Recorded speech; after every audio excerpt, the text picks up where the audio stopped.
Social మీడియాను వేదికగా చేసుకుని ఎదుటివారిపై బురద జల్లేందుకు ప్రయత్నిస్తున్న వారిపై కఠిన చర్యలు తీసుకోవడానికి న్యాయస్థానాలు ముందుకొస్తున్నాయి. సోషల్ మీడియా ఉంది కదా, భావ వ్యక్తీకరణ హక్కు ఉంది కదా అన్న ఉద్దేశంతో కొంతమంది ఎదుటివారి వ్యక్తిగత జీవితాల్లో తొంగి చూస్తూ ఇష్టం వచ్చినట్టు వ్యాఖ్యలు చేస్తున్నారు. ఇవి ఆయా మనసుల్ని, వ్యవస్థల్ని, సంస్థను కూడా ఇబ్బంది పడే విధంగా ఇలాంటి పోస్టింగ్లు చేయడం అన్నది చాలా ఆందోళనకరంగా మారింది. ప్రస్తుతం చూస్తే సుప్రీంకోర్టు ప్రధానంగా ఈ అంశంపై దృష్టి సారించింది.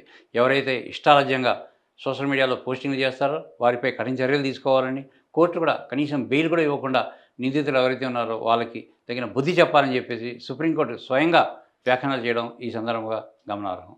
దీనికి సంబంధించిన విషయాన్ని కనుక మనం పరిశీలిస్తే సుప్రీంకోర్టులో వైసీపీ సోషల్ మీడియా ఇన్ఛార్జిగా ఉన్నటువంటి సజ్జల భార్గవరెడ్డికి సంబంధించిన కేసు విచారణకు వచ్చింది. విచారణకు వచ్చినప్పుడు బెయిల్ ఇవ్వాలని చెప్పేసి భార్గవరెడ్డి తరపు న్యాయవాదులు సుప్రీంకోర్టును కోరడం జరిగింది.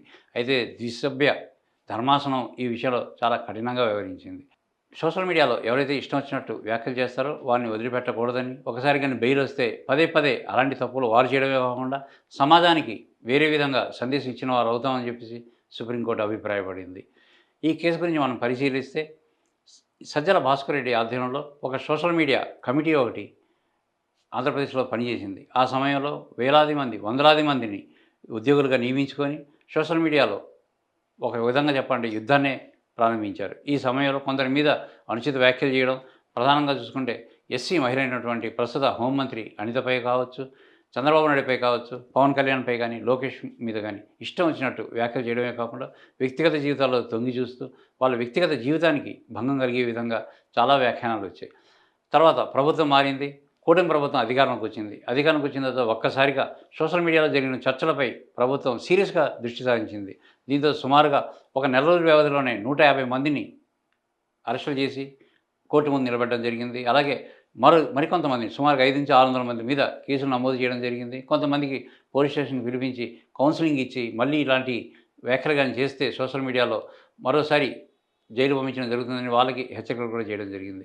ఈ పర్యవసానం చూస్తుంటే సోషల్ మీడియా వచ్చిన తర్వాత చాలామంది ఎదుటివారి మీద బురద జల్లేందుకు వాట్సాప్ కావచ్చు, ట్విట్టర్ కావచ్చు, లేదంటే ఫేస్బుక్ కావచ్చు, ఇలాంటి వేదికలకు వాళ్ళు ఇష్టం వచ్చినట్టుగా ఎదుటివారి మీద వ్యాఖ్యానాలు చేయడం మొదలుపెట్టారు. ప్రధానంగా వ్యక్తిగత జీవితాల మీద చేస్తున్న వ్యాఖ్యలు ఆయా వ్యక్తులకే కాదు, సంస్థలు కూడా ఇబ్బందికరంగా మారాయి. ఇటీవల ఈ కేసుల మీద 2001లో బాగా ఎక్కువగా జరిగిన కేసుల మీద అనిత, ప్రస్తుతం హోంమంత్రిగా ఉన్నటువంటి అనిత కావచ్చు, కొంతమంది మీద ఎస్సీల మీద పెట్టిన కేసు మీద కడపలో ఒక వ్యక్తి కేసు పెట్టడం జరిగింది. ఇలాగా ఇష్టం వచ్చినట్టు వ్యాఖ్యలు చేస్తున్నారు, అది తొలగించమని చెప్తే సజ్జల భార్గవరెడ్డి మరికొంతమంది ఆ వ్యక్తిని హతమారుస్తామని చెప్పేసి వాళ్ళు హెచ్చరికలు చేశారు.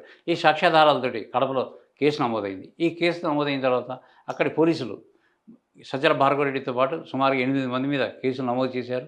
వీళ్ళందరినీ కూడా అరెస్ట్ చేసే ప్రక్రియ ప్రారంభించారు. ఈ సమయంలో భార్గవరెడ్డి హైకోర్టును ఆశ్రయించారు. హైకోర్టును ఆశ్రయించినప్పటికీ హైకోర్టు అనుమతి ఇవ్వలేదు బెయిల్కి. అక్కడి నుంచి మళ్ళీ సుప్రీంకోర్టుకు ఆశ్రయించారు.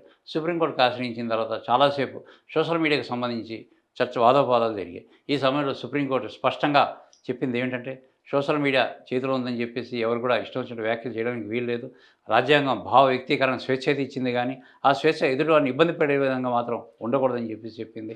ఇకపై ఎవరైనా సరే సోషల్ మీడియాలో వ్యాఖ్యలు చేసే ముందు 1కి 10 సార్లు ఆలోచించుకొని పెట్టాలి.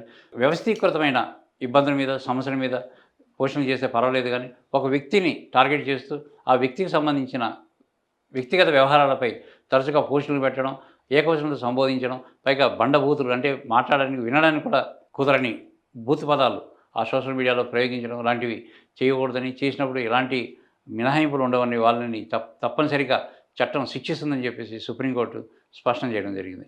ఈ పరిస్థితి సుప్రీంకోర్టు ఈ మేరకు వ్యాఖ్యానాలు చేసిన తర్వాత దాన్ని కింద కోర్టు కూడా తూచా తప్పకుండా అనుసరించే అవకాశం ఉంది.